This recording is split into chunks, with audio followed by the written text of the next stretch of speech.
আপনারা জানেন যে আমরা আজকে আমাদের নমিনেশনটা উইথড্র করেছি।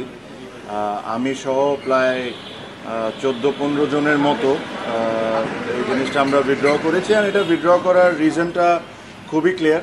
এখানে আমার কাছে মনে হয় না যে আমাকে খুব ডিটেলসে বা ব্যাখ্যা করে আপনাদেরকে কোনো কিছু বলার আছে।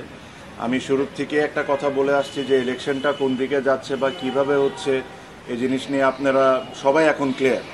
যখন যেমন মনে হচ্ছে, যখন যা মনে হচ্ছে তখন তা করা হচ্ছে।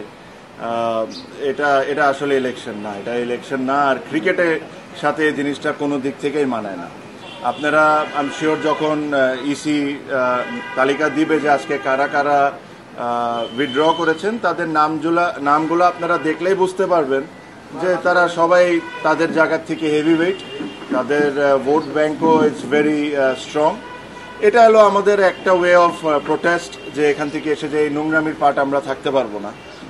এখানে ধরেন বিভিন্ন ধরনের বিভিন্ন সময় অনেক ধরনের কথা বলা হয়েছে, but end of the day আমার কাছে মনে হয় যে এই নোংরামির সাথে আমরা কোনো দিক থেকে কোনোভাবে পার্ট রাখতে পারবো না।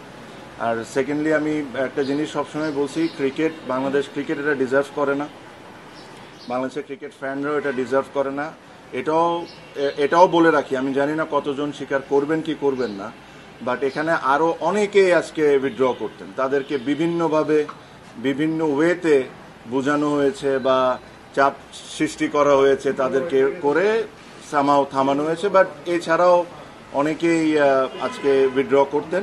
তাও 15 জন যদি আজকে করে থাকেন, যদি আমি রাইট হয়ে থাকি, এটা একটা সিগনিফিকেন্ট নাম্বার। অলমোস্ট 50% আপনার উইথড্র করে নিয়েছে। সো আমি এই বিষয়ে কোনো এক সময় ডিটেলসে আপনাদের সাথে কথা বলবো যে কি হয়েছে কি হয় নাই।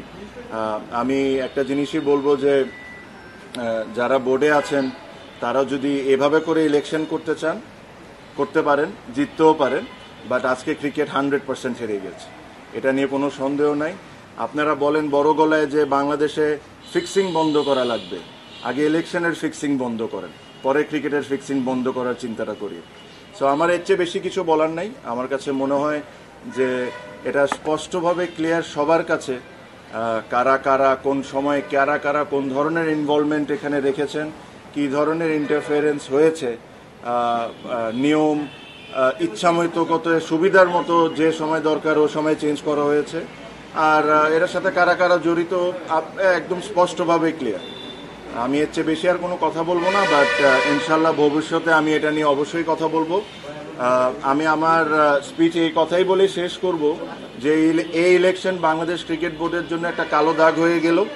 আর এই ইলেকশনের পার্টের সাথে যারা আছে এরা আই এম শিওর তারাও বুঝতে পারেন যে ইলেকশনটা কোনো দিক থেকেই এটা একটা ইলেকশন ছিল না। So thank you. আমার তরফ থেকে আমার এর চেয়ে বেশি আর কোনো মেসেজ দেওয়ার নেই।